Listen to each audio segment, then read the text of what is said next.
You searched how to buy shares of Workhorse Group Inc. This video covers the basics.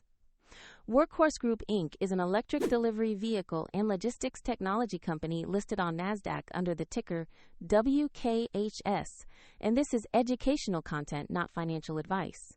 You need a brokerage account to buy shares.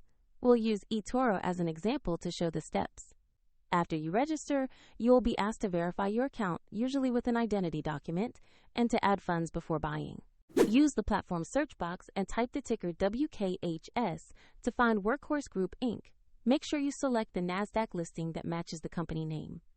On the asset page, check the company description and the price chart to confirm this is the correct Workhorse listing. Review the basic info and trading details before proceeding. Tap Invest or Buy. Enter the amount you want to invest, then review the order details and confirm the trade. If the market is closed, your order may be queued until it opens, and if you lack sufficient funds, the platform will prompt you to add money before confirming. Once executed, the position will appear in your portfolio where you can monitor it.